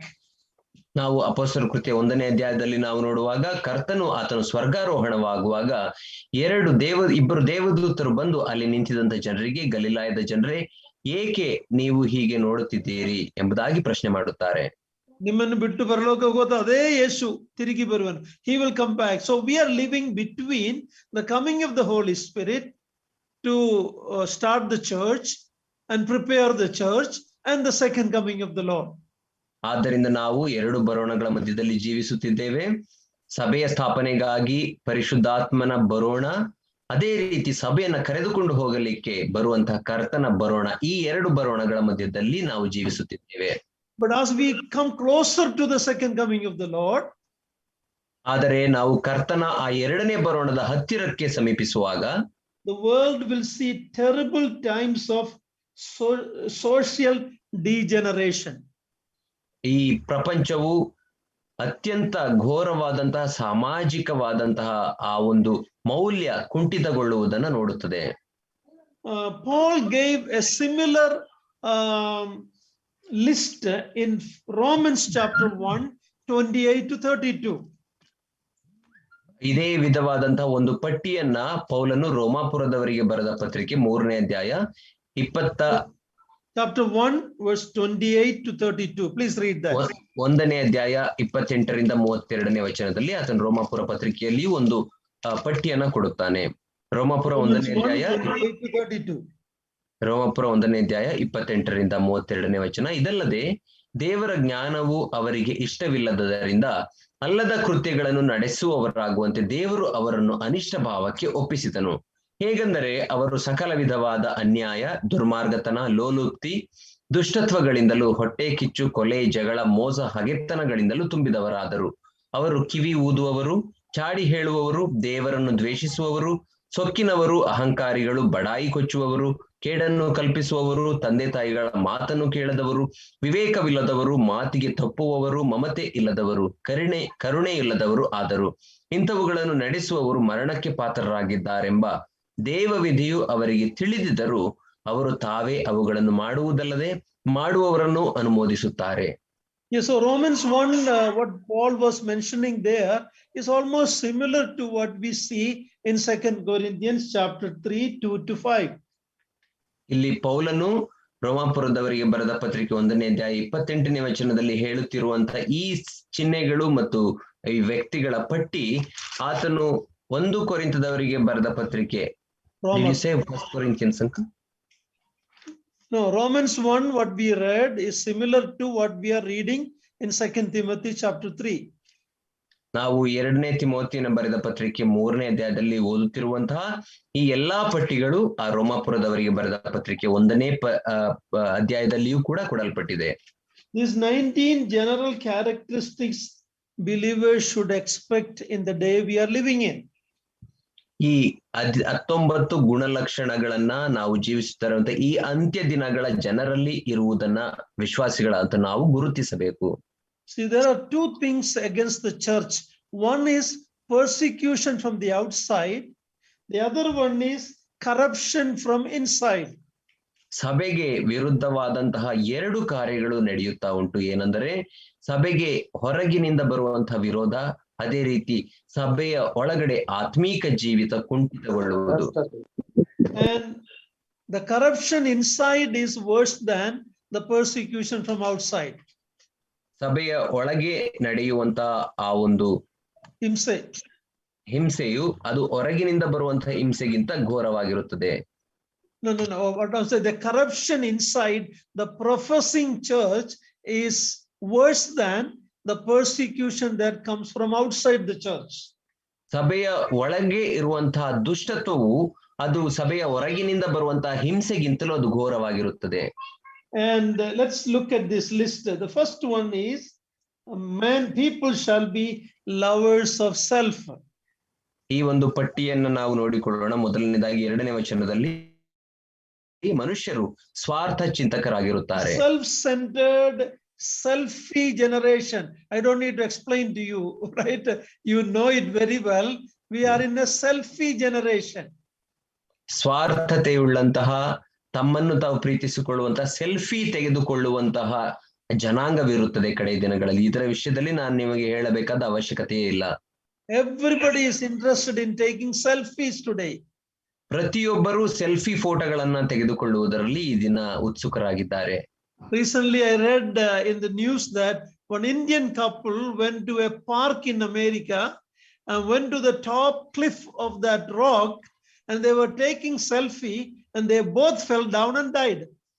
ನಾನು ಈಗ ತಾನೇ ಒಂದು recent ಆಗಿ ಒಂದು news ಅನ್ನ ಓದಿದ್ದೇನೆ. ಏನಂದ್ರೆ America ದೇಶದ ಒಂದು ಉದ್ಯಾನವನಕ್ಕೆ ಭಾರತದ ಒಂದು ದಂಪತಿಗಳು ಹೋಗಿ ಅತ್ಯಂತ ಎತ್ತರದ ಸ್ಥಳಕ್ಕೆ ಹೋಗಿ ಅವರು ಸೆಲ್ಫಿ ತೆಗೆದುಕೊಳ್ಳಬೇಕೆಂಬುದಾಗಿ ಪ್ರಯತ್ನಿಸುವಾಗ ಕೆಳಗೆ ಬಿದ್ದು ಸತ್ತು ಹೋದರು. This is not the one case, so many. ಇದು ಕೇವಲ ಒಂದು ಪ್ರಕರಣವಲ್ಲ, ಅನೇಕ ಈ ರೀತಿಯ ಪ್ರಕರಣಗಳು ನಡೆದಿವೆ. So we are living in a time when we are lovers of self. ನಾವು ಜೀವಿಸುತ್ತಾ ಇರುವಂತಹ ಈ ದಿನಗಳಲ್ಲಿ ಜನರು ಸ್ವಾರ್ಥ ಚಿಂತಕರು ಅಥವಾ ತಮ್ಮನ್ನು ತಾವು ಪ್ರೀತಿಸಿಕೊಳ್ಳುವವರಾಗಿದ್ದಾರೆ. I think in Ephesians 5, talking about the Lord and the church in a marriage relationship, we are told that nobody hate themselves. We don't hate our own body. Normally we love it. ನಾವು ಎಫೆಸದವರಿಗೆ ಬರೆದ ಪತ್ರಿಕೆ 5ನೇ ಅಧ್ಯಾಯದಲ್ಲಿ ಕರ್ತನಾದ ಯೇಸು ಕ್ರಿಸ್ತನಿಗೂ ಮತ್ತು ಸಭೆಗೂ ಇರುವಂತಹ ಸಂಬಂಧದ ಕುರಿತಾಗಿ ಮಾತನಾಡುವಾಗ ಯಾರು ತಮ್ಮ ದೇಹವನ್ನು ತಾವು ದ್ವೇಷಿಸಿಕೊಳ್ಳುವುದಿಲ್ಲ ಎಂಬಂತ ಮಾತು ಅಲ್ಲಿ ಬರೆಯಲ್ಪಟ್ಟಿದೆ. But that is different from this love of self.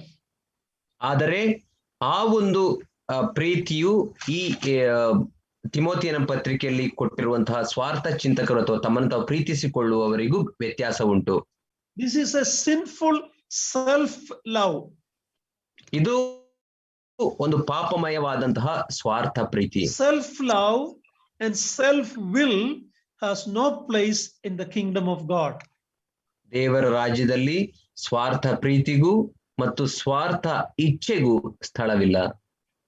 And we are so caught up with self today. ಆದ್ದರಿಂದ ನಾವು ಈ ದಿನ ನಮ್ಮ ಅಥವಾ ಸ್ವಾರ್ಥತೆಯಲ್ಲಿ ಮುಳುಗಿದ್ದೇವೆ. It is all about I, me and myself. ಇದು ನಾನು, ನನಗೆ ಮತ್ತು ನನ್ನದು ಈ ವಿಷಯಗಳಿಂದ ಮಾತ್ರ ತುಂಬಿದೆ. If you study the Galatian epistles and other epistles, ನೀವು ಗಲಾತ್ಯದವರಿಗೆ ಬರೆದ ಪತ್ರಿಕೆ ಮತ್ತು ಇತರ ಪತ್ರಿಕೆಗಳನ್ನು ಓದುವಾಗ there are about 28 positive commands to the believers about one another. ಅಲ್ಲಿ ಸುಮಾರು 28 ಸಕಾರಾತ್ಮಕವಾದಂತಹ ಆಜ್ಞೆಗಳು ವಿಶ್ವಾಸಿಗಳಿಗೆ ಮತ್ತು ಒಬ್ಬರಿಗೊಬ್ಬರು ಎಚ್ಚರಿಸಿರಿ ಎಂಬುದಾಗಿ ಕೊಟ್ಟಿರುವುದನ್ನ ನಾವು ನೋಡುತ್ತೇವೆ. It's a good study for believers to do that. ವಿಶ್ವಾಸಿಗಳಿಗೆ ಆ ಒಂದು ಅಧ್ಯಯನವು ಉತ್ತಮವಾದದ್ದು. I will quickly read it. You can find these in the New Testament. ನಾನು ಅದನ್ನ ಬೇಗ ಓದುತ್ತೇನೆ, ನೀವು ಇದನ್ನ ಹೊಸ ಒಡಂಬಡಿಕೆಯಲ್ಲಿ ಕಾಣಬಹುದು. You accept one another. ನೀವು ಒಬ್ಬರನ್ನೊಬ್ಬರು ಅಂಗೀಕರಿಸಿಕೊಳ್ಳಿರಿ. Love one another. ಒಬ್ಬರನ್ನೊಬ್ಬರು ಪ್ರೀತಿಸಿರಿ. Serve one another. ಒಬ್ಬರಿಗೊಬ್ಬರು ಸೇವೆ ಮಾಡಿರಿ. Regard others better than you. ಇತರರನ್ನ ನಿಮಗಿಂತ ಉತ್ತಮರೆಂದು ಎಣಿಸಿರಿ. Submit to one another. ಒಬ್ಬರಿಗೊಬ್ಬರು ಒಳಗಾಗಿರಿ. Live in harmony. ಶಾಂತಿಯಿಂದ ಒಬ್ಬರೊಟ್ಟಿಗೊಬ್ಬರು ಜೀವಿಸಿರಿ. Confess your sin to one another. ಒಬ್ಬರಿಗೊಬ್ಬರು ನಿಮ್ಮ ಪಾಪಗಳನ್ನು ಅರಿಕೆ ಮಾಡಿರಿ. Encourage one another. ಒಬ್ಬರನ್ನೊಬ್ಬರು ಪ್ರೋತ್ಸಾಹಿಸಿರಿ. Stimulate one another. ಒಬ್ಬರನ್ನೊಬ್ಬರು ಪ್ರಚೋದಿಸುವವರಾಗಿರ್ರಿ. Forgive one another. ಒಬ್ಬರನ್ನೊಬ್ಬರು ಕ್ಷಮಿಸುವವರಾಗಿರ್ರಿ. Bear one another. Bear one another's burden. ಒಬ್ಬರ ಭಾರವನ್ನ ಒಬ್ಬರು ಹೊತ್ತುಕೊಳ್ಳಿರಿ. Comfort one another. Pray for one another. ಒಬ್ಬರನ್ನೊಬ್ಬರು ಸಂತೈಸಿರಿ, ಒಬ್ಬರಿಗೊಬ್ಬರು ಪ್ರಾರ್ಥಿಸಿರಿ. Be kind to one another. ಒಬ್ಬರಿಗೊಬ್ಬರು ಕರುಣೆ ಉಳ್ಳವರಾಗಿರ್ರಿ. Admonish one another. ಒಬ್ಬರನ್ನೊಬ್ಬರು ಎಚ್ಚರಿಸುವವರಾಗಿರ್ರಿ. Salute one another. Tarry for one another. ಒಬ್ಬರಿಗೊಬ್ಬರು ಕಾದುಕೊಂಡಿರ್ರಿ, ಒಬ್ಬರಿಗೊಬ್ಬರು ಕೃತಜ್ಞತೆ ಉಳ್ಳವರಾಗಿರ್ರಿ. ವಂದಿಸಿರಿ. Edify one another. Exhort one another. ಒಬ್ಬರನ್ನೊಬ್ಬರು ಆತ್ಮೀಕ ಅಭಿವೃದ್ಧಿ ಪಡಿಸುವವರಾಗಿರಿ, ಒಬ್ಬರನ್ನೊಬ್ಬರು ಎಚ್ಚರಿಸುವವರಾಗಿರ್ರಿ. Exhort one another. ಬುದ್ಧಿ ಮಾತನ್ನ ಹೇಳುವವರಾಗಿರ್ರಿ. Have compassion for one another. ಒಬ್ಬರಿಗೊಬ್ಬರು ಕರುಣೆ ಉಳ್ಳವರಾಗಿರ್ರಿ. Be hospitable to one another. ಒಬ್ಬರಿಗೊಬ್ಬರು ಅತಿಥಿ ಸತ್ಕಾರವನ್ನ ಮಾಡಿರಿ. Fellowship one another. ಒಬ್ಬರ ಅನ್ಯೋನ್ಯತೆಯಲ್ಲಿ ಒಬ್ಬರು ಇರ್ರಿ. Speak the truth to one another. Do not lie. ಒಬ್ಬರಿಗೊಬ್ಬರು ಸತ್ಯವನ್ನೇ ಹೇಳುವವರಾಗಿ ಸುಳ್ಳಾಡಬೇಡಿರಿ. There is about 28 list of our relationship believers one to another. ಇದು ಸುಮಾರು 28 ವಿಷಯಗಳ ಪಟ್ಟಿಯನ್ನು ನಾವು ನೋಡುತ್ತೇವೆ, ವಿಶ್ವಾಸಿಗಳು ಒಬ್ಬರಿಗೊಬ್ಬರು ಯಾವ ರೀತಿ ನಡೆದುಕೊಳ್ಳಬೇಕು ಎಂಬುದಾಗಿ. Negatively, there are 6 negative commands what not to do one to another. ಅಲ್ಲಿ ಸುಮಾರು 6 ನಕಾರಾತ್ಮಕವಾದ ಆಜ್ಞೆಗಳನ್ನು ಕೊಡಲ್ಪಟ್ಟಿವೆ. ಅಂದರೆ ಈ ವಿಷಯಗಳನ್ನ ಒಬ್ಬರಿಗೊಬ್ಬರು ಮಾಡಬೇಡಿರಿ ಎಂಬುದಾಗಿ. Don't bite and devour one another. ಒಬ್ಬರನ್ನೊಬ್ಬರು ಕಚ್ಚಿ ಹರಕೊಂಡು ತಿನ್ನಬೇಡಿರಿ. Don't consume one another. ಒಬ್ಬರನ್ನೊಬ್ಬರು ತಿನ್ನುವವರಾಗಿರಬೇಡಿರಿ. Don't envy one another. ಒಬ್ಬರಿಗೊಬ್ಬರು ಹೊಟ್ಟೆ ಕಿಚ್ಚು ಪಡಬೇಡಿರಿ. Do not lie to one another. ಒಬ್ಬರಿಗೊಬ್ಬರು ಸುಳ್ಳು ಹೇಳಬೇಡಿರಿ. Don't be evil speaking to one another. ಒಬ್ಬರ ಕುರಿತು ಒಬ್ಬರು ಕೆಟ್ಟದಾಗಿ ಮಾತನಾಡಬೇಡಿರಿ. Don't grudge to one another. ಒಬ್ಬರ ಮೇಲೆ ಒಬ್ಬರು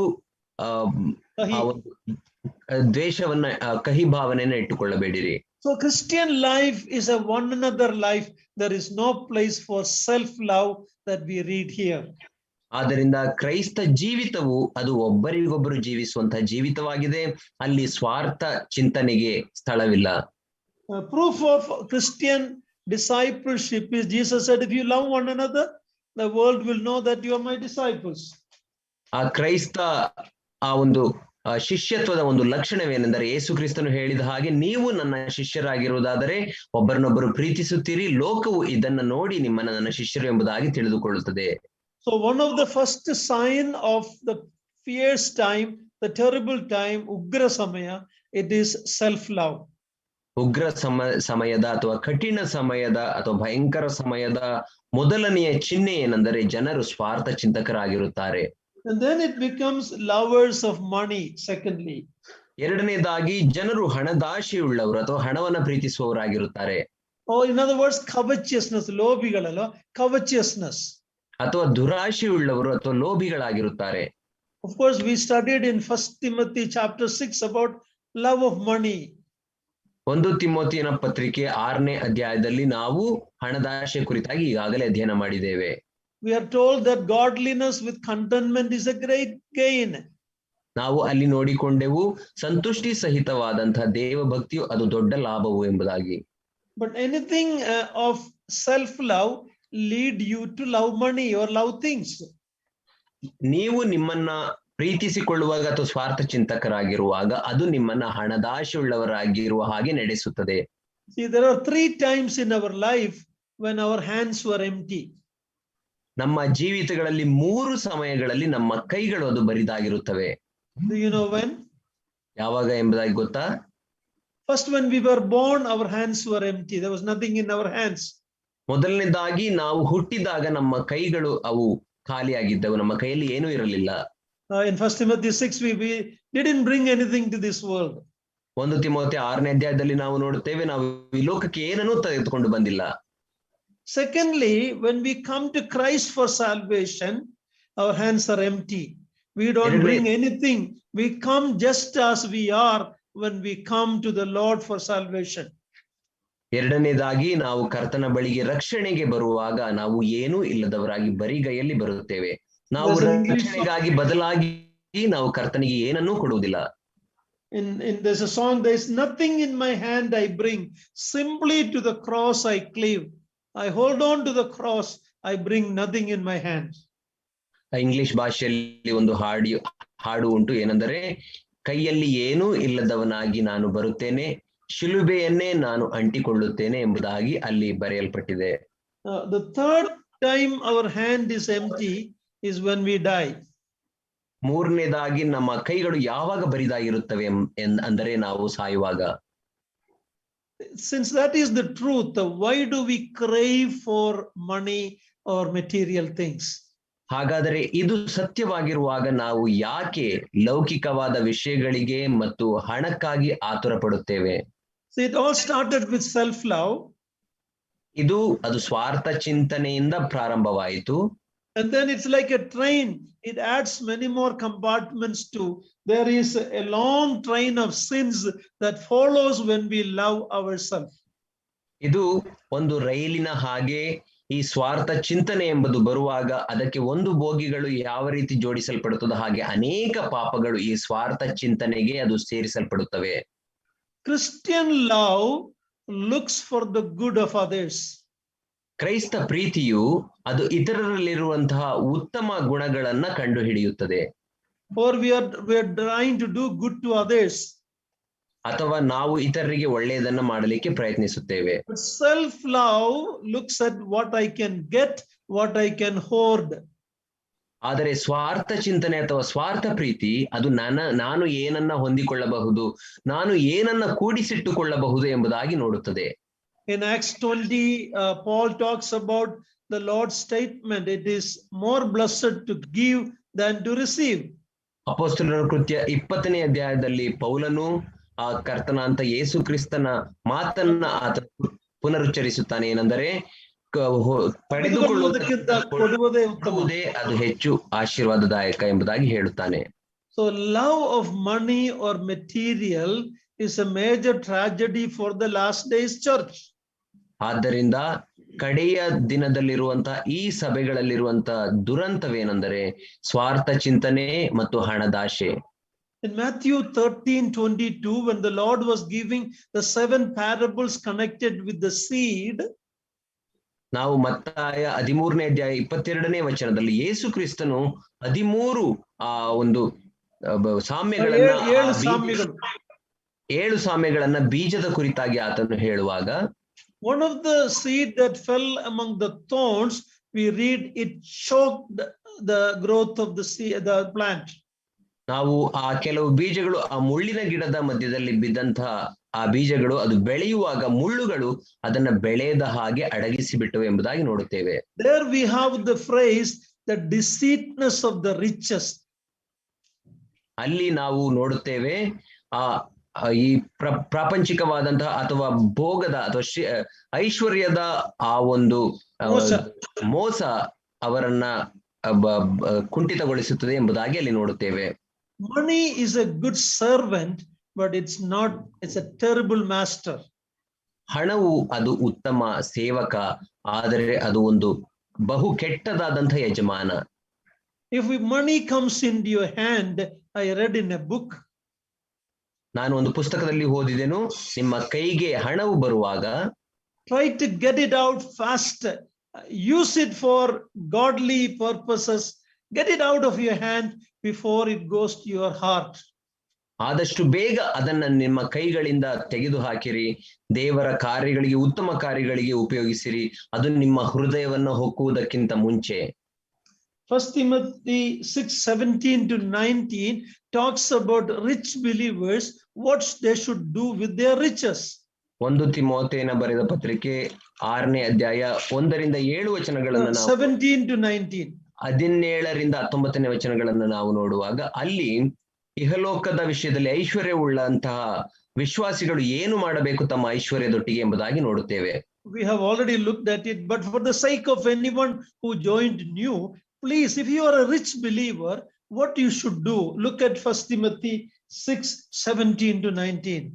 ಅದನ್ನು ನಾವು ಈಗಾಗಲೇ ಅಧ್ಯಯನ ಮಾಡಿದ್ದೇವೆ. ಆದರೆ ಯಾರಾದರೂ ಹೊಸದಾಗಿ ಈಗ ಸೇರಿಕೊಂಡಿರುವವರ ಅನುಕೂಲಕ್ಕಾಗಿ ನಾವು ಮತ್ತೊಮ್ಮೆ ಓದಿಕೊಳ್ಳೋಣ. 1 ತಿಮೋಥೆಯನ ಬರೆದ ಪತ್ರಿಕೆ 6ನೇ ಅಧ್ಯಾಯ 17ರಿಂದ 19ನೇ ವಚನ. ಇಹಲೋಕದ ಐಶ್ವರ್ಯವುಳ್ಳಂತವರು ಏನು ಮಾಡಬೇಕೆಂಬುದಾಗಿ ಅಲ್ಲಿ ಕೊಡಲ್ಪಟ್ಟಿದೆ. ಇಹಲೋಕದ ವಿಷಯದಲ್ಲಿ ಐಶ್ವರ್ಯವುಳ್ಳವರು ಅಹಂಕಾರಿಗಳಾಗಿರದೆ, ಅಸ್ಥಿರವಾದ ಐಶ್ವರ್ಯದ ಮೇಲೆ ನಿರೀಕ್ಷೆಯನ್ನಿಡದೆ, ನಮ್ಮ ಅನುಭೋಗಕ್ಕೋಸ್ಕರ ನಮಗೆ ಎಲ್ಲವನ್ನು ಹೇರಳವಾಗಿ ದಯಪಾಲಿಸುವ ದೇವರ ಮೇಲೆ ನಿರೀಕ್ಷೆಯನ್ನಿಡಬೇಕೆಂತಲೂ, ವಾಸ್ತವವಾದ ಜೀವವನ್ನು ಹೊಂದುವುದಕ್ಕೋಸ್ಕರ ಅವರು ಒಳ್ಳೆಯದನ್ನು ಮಾಡುವವರು, ಸತ್ಕಾರ್ಯಗಳಲ್ಲಿ ಐಶ್ವರ್ಯವಂತರು, ದಾನ ಧರ್ಮಗಳನ್ನು ಮಾಡುವವರು, ಪರೋಪಕಾರ ಮಾಡುವವರು ಆಗಿದ್ದು, ಮುಂದಿನ ಕಾಲಕ್ಕೆ ಒಳ್ಳೆಯ ಅಸ್ಥಿವಾರವಾಗುವಂತವುಗಳನ್ನು ತಮಗೆ ಕೂಡಿಸಿಟ್ಟುಕೊಳ್ಳಬೇಕೆಂತಲೂ ಅವರಿಗೆ ಆಜ್ಞಾಪಿಸು. ಅಸ್ಥಿರವಾದ ಐಶ್ವರ್ಯವಲ್ಲ, riches have no good foundation if you use it for yourself. ಅಸ್ಥಿರವಾದಂತಹ ಐಶ್ವರ್ಯ ಎಂಬುದಾಗಿ ಆತನು ಹೇಳುತ್ತಾನೆ.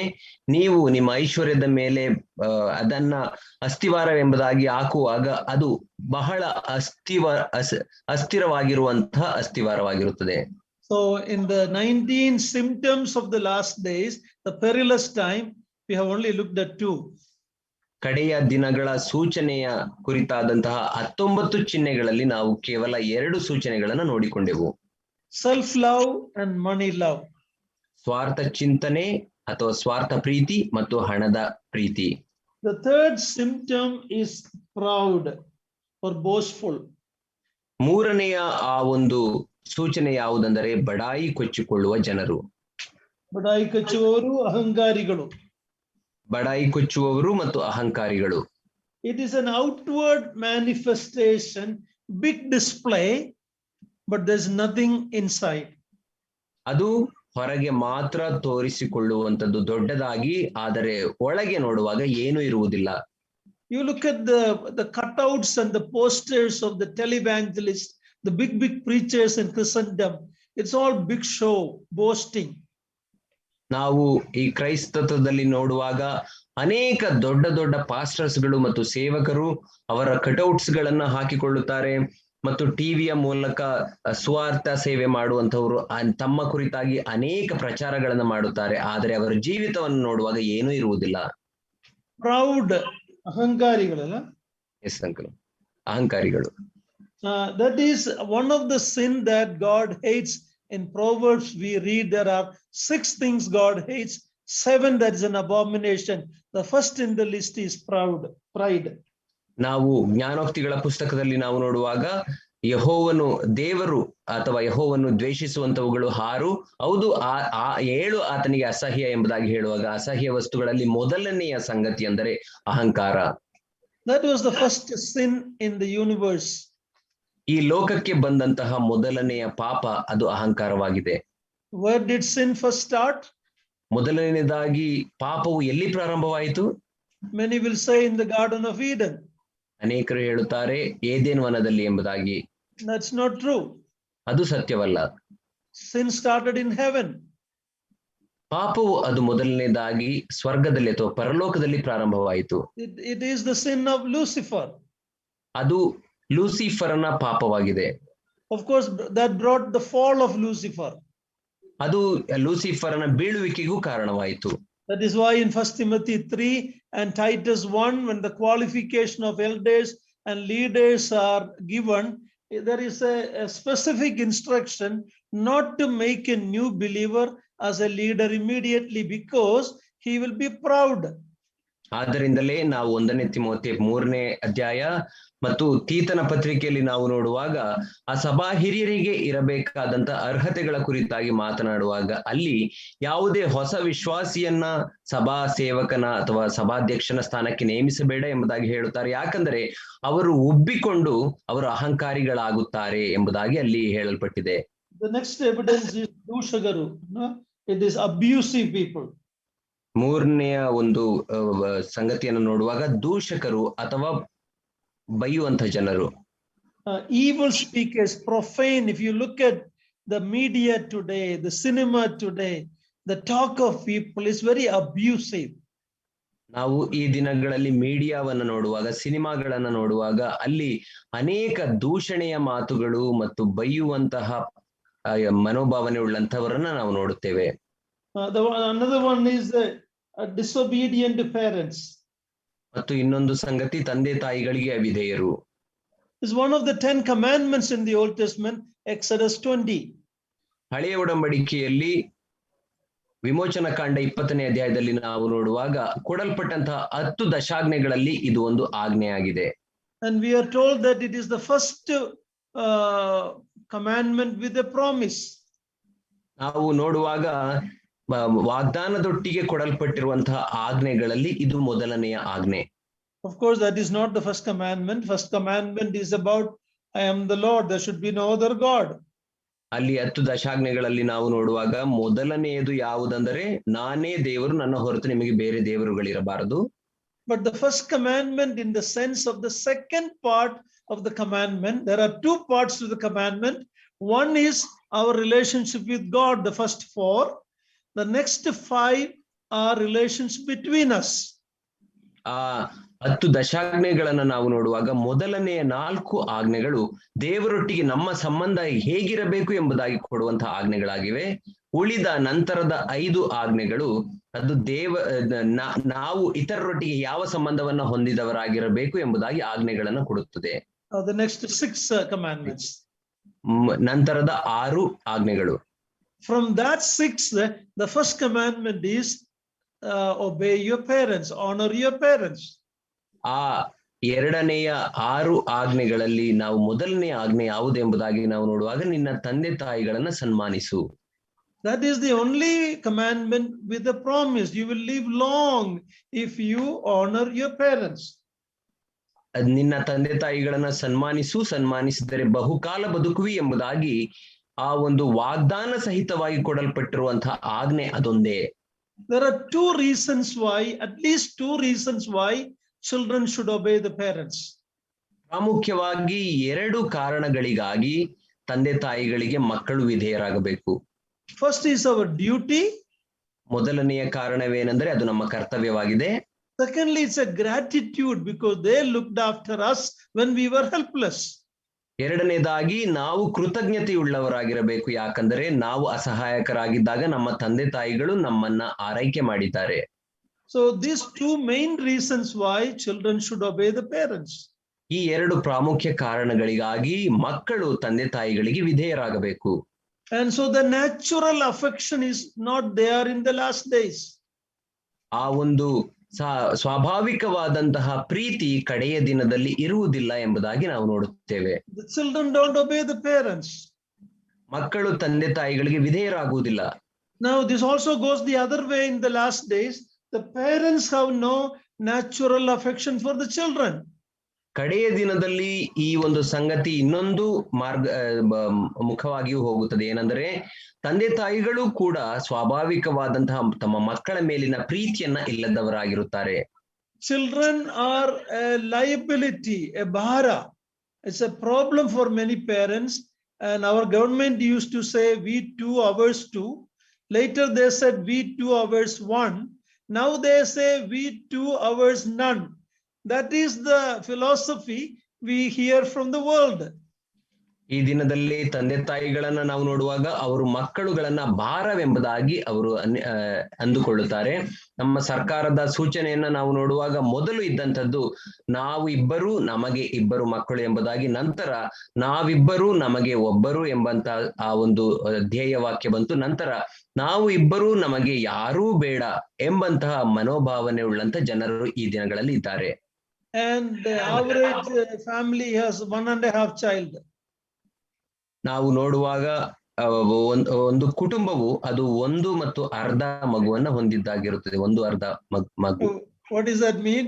Some has 1, some has 2, maximum 3. ಅದರ ಅರ್ಥವೇನು? ಕೆಲವರಿಗೆ 1 ಮಗು ಇರುತ್ತದೆ, ಕೆಲವರಿಗೆ 2 ಮಗು, ಅಥವಾ ಹೆಚ್ಚೆಂದರೆ 3 ಮಕ್ಕಳಿರಬಹುದು.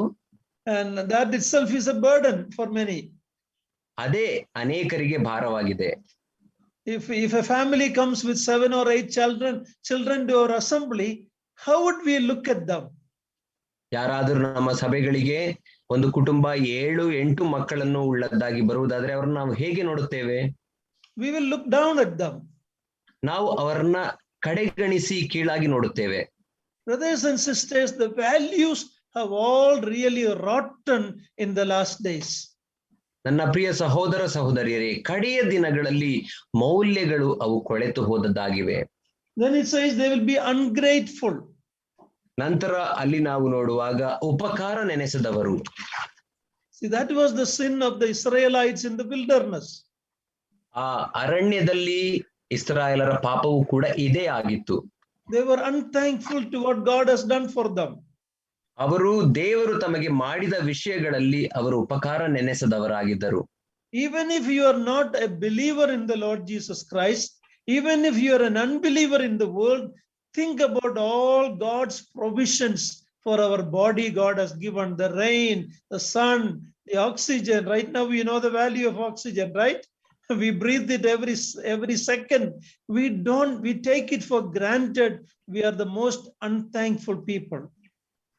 ಈ ದಿನಗಳಲ್ಲಿ ನಾವು ನೋಡುವಾಗ ಕಡೆ ದಿನಗಳಲ್ಲಿ ನೀನು ವಿಶ್ವಾಸಿ ಆಗಿಲ್ಲದೆ ಹೋದರೂ ಪರವಾಗಿಲ್ಲ, ನೀನು ಯೇಸು ಸ್ವಾಮಿನ ಅಂಗೀಕರಿಸದೆ ಹೋಗಿದ್ದರೂ ಪರವಾಗಿಲ್ಲ, ಆದರೆ ದೇವರು ನಿನಗೆ ಯಾವ ಸಂಗತಿಗಳನ್ನ ಪ್ರಕೃತಿಯ ಮೂಲಕ ಅನುಗ್ರಹಿಸಿದ್ದಾನೆ ಎಂಬುದನ್ನ ಒಮ್ಮೆ ಯೋಚಿಸು. ನಮಗೆ ಕೊಟ್ಟಿರುವಂತ ಈ ದೇಹ ಮತ್ತು ಅಂಗಾಂಗಗಳು ದೇವರು ಕೊಡುವಂತಹ ಮಳೆ ಮತ್ತು ಸೂರ್ಯನ ಬೆಳಕು ಮತ್ತು ಆಮ್ಲಜನಕ, ಅದೆಲ್ಲವನ್ನ ಆತನು ಉಚಿತವಾಗಿ ಕೊಟ್ಟಿದ್ದೇನೆ. ಆಮ್ಲಜನಕದ ಬೆಲೆ ಈಗ ಜನರಿಗೆ ಗೊತ್ತಾಗುತ್ತಿದೆ. We receive all the good things from God and we use those gifts against God. ನಾವು ಅದೆಲ್ಲವನ್ನ ದೇವರಿಂದ ಉಚಿತವಾಗಿ ಹೊಂದುವವರಾಗಿರುತ್ತೇವೆ ಮತ್ತು ಆ ಎಲ್ಲ ವರಗಳನ್ನ ದೇವರಿಗೆ ವಿರುದ್ಧವಾಗಿ ನಾವು ಉಪಯೋಗಿಸುತ್ತೇವೆ. My time is gone, so I'm going to stop it here. ನನ್ನ ಸಮಯವು ಮೀರಿರುವುದರಿಂದ ನಾನು ಇಲ್ಲಿಗೆ ನಿಲ್ಲಿಸುತ್ತೇನೆ. I'm not in a hurry to complete everything, but we should understand the severity of the time that we are living in. ನಾನು ಎಲ್ಲಾ ಸಂಗತಿಗಳನ್ನ ಬೇಗ ಮುಗಿಸಬೇಕು ಎಂಬುದಾಗಿ ಆತುರ ಪಡುತ್ತಿಲ್ಲ, ಬದಲಾಗಿ ನಾವು ಜೀವಿಸುತ್ತಾ ಇರುವಂತಹ ಕಾಲಗಳು ಎಂತವುಗಳು ಎಂಬುದಾಗಿ ನಾವು ತಿಳಿದವರಾಗಿರಬೇಕು. My beloved brothers and sisters, if you look at these 19 symptoms of our day, we are living not in the last time, we are in the last minutes of the last hour of the last days.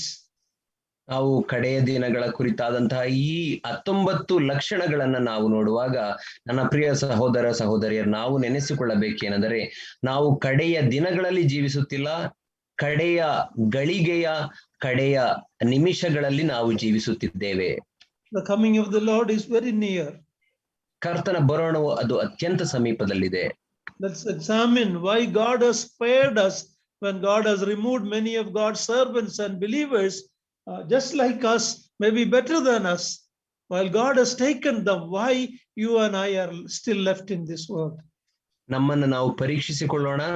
ಅನೇಕ ದೇವರ ಸೇವಕರು, ನಮಗಿಂತ ಉತ್ತಮವಾದಂತಹ ದೇವರ ಸೇವಕರನ್ನ ದೇವರು ಈ ಲೋಕದಿಂದ ಕರೆದುಕೊಂಡಿದ್ದಾನೆ. ಆದರೆ ನಮ್ಮನ್ನ ಯಾಕೆ ಈ ಲೋಕದಲ್ಲಿ ಇನ್ನೂ ಜೀವಂತವಾಗಿ ಇರಿಸಿದ್ದಾನೆ ಎಂಬುದಾಗಿ ನಮ್ಮ ಜೀವಿತಗಳನ್ನು ನಾವು ಪರೀಕ್ಷಿಸಿಕೊಳ್ಳಬೇಕು. We don't have much time left. ನಮಗೆ ಬಹಳ ಸಮಯ ಉಳಿದಿಲ್ಲ. Let us live for the Lord. ಕರ್ತನಿಗಾಗಿ ನಾವು ಜೀವಿಸೋಣ. Let us examine our life. ನಮ್ಮ ಜೀವಿತಗಳನ್ನು ನಾವು ಪರೀಕ್ಷಿಸಿಕೊಳ್ಳೋಣ.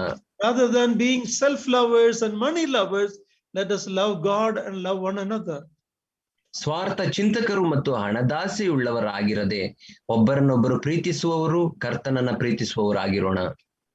May God help us to repent where we need to repent, and let us live in that fear of God, expecting the Lord. Maybe even tonight he may come. ನಾವು ಎಲ್ಲಿ ಪಶ್ಚಾತ್ತಾಪ ಪಡಬೇಕೋ ಅಲ್ಲಿ ಪಶ್ಚಾತ್ತಾಪ ಪಡುವ ಹಾಗೆ ದೇವರು ನಮ್ಮೆಲ್ಲರನ್ನ ಸಹಾಯ ಮಾಡಲಿ. ಕರ್ತನು ಈ ರಾತ್ರಿಯೇ ಬರುವುದಾದರೆ ನಾವೆಲ್ಲರೂ ಸಿದ್ಧರಾಗಿ, ಎತ್ತಲ್ಪಡುವುದಕ್ಕೆ ಸಿದ್ಧರಾಗಿ ನಾವು ಜೀವಿಸಬೇಕು. The world is not going to get better. ಈ ಲೋಕವು ಅದು ಉತ್ತಮವಾಗುವುದಿಲ್ಲ. Terrible times are here. ತುಂಬಾ ಕಠಿಣ ದಿನಗಳು ಇಲ್ಲಿವೆ. It is going to be much worse when the Antichrist comes. Thank God, before that we, the true believers, will be taken from here.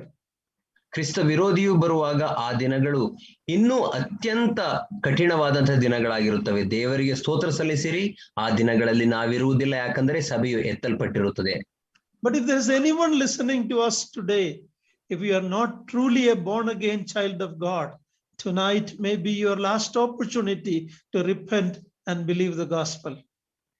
ಇಲ್ಲಿ ಕೇಳಿಸಿಕೊಳ್ಳುತ್ತಾ ಇರುವಂತಹ ನಿಮ್ಮಲ್ಲಿ ಯಾರಾದರೂ ಇನ್ನೂ ಯೇಸು ಕ್ರಿಸ್ತನನ್ನ ಅಂಗೀಕರಿಸಿಕೊಳ್ಳದೆ ಹೋದರೆ, ನಿಮ್ಮ ಹೃದಯಗಳನ್ನ ಕರ್ತನಿಗೆ ಒಪ್ಪಿಸಿ ರಕ್ಷಣೆ ಹೊಂದಲಿಕ್ಕೆ ಬಹುಶಃ ಇದು ಕಡೆಯ ಅಥವಾ ಕೊನೆಯ ರಾತ್ರಿ ಆಗಿರಬಹುದು. We heard that second song that says, ಕರ್ತನ್ ಬರುವ ದಿನಗಳು. ಅದು ಒಂದು ಗುಂಪಕ್ಕೆ ಸಂತೋಷ. ಯಾರ್ಯಾರು ಸಿದ್ಧರಾಗಿಲ್ಲವೋ ಅದು ಭಯಂಕರವಾದ ದಿನ ಅಲ್ಲ. Same phrase. It will be a terrible day when the Lord comes. May that not happen to you. Come into the Lord. Today is the day of salvation. Ide suprasannadeya kala. Ide rakshanaya dina. Come to the Lord. ನಾವು ಎರಡನೆಯ ಹಾಡನ್ನ ನಾವು ಕೇಳಿಸಿಕೊಂಡೆವು. ಯಲ್ಲಪ್ಪ ಸಹೋದರರು ಆಡಿದಂತ ಹಾಡು. ಆ ದಿನವು, ಕರ್ತನು ಬರುವ ದಿನವು ಅನೇಕ ಭಕ್ತರಿಗೆ ಸಂತೋಷದ ದಿನವಾಗಿದ್ದರೆ ಅನೇಕರಿಗೆ ದುಃಖದ ದಿನ. ಆದ್ದರಿಂದ ನಾವು ಎಲ್ಲಿದ್ದೇವೆ ಎಂಬುದಾಗಿ ನಮ್ಮನ್ನ ನಾವು ಯೋಚಿಸಿಕೊಳ್ಳುವವರಾಗಿ, ಕಡೆಯ ದಿನಗಳಲ್ಲಿ ನಾವು ಜೀವಿಸುತ್ತಿದ್ದೇವೆ ಎಂಬುದಾಗಿ ನಾವು ಎಚ್ಚರಿಕೆಯಿಂದ ಜೀವಿಸೋಣ. Thank you for the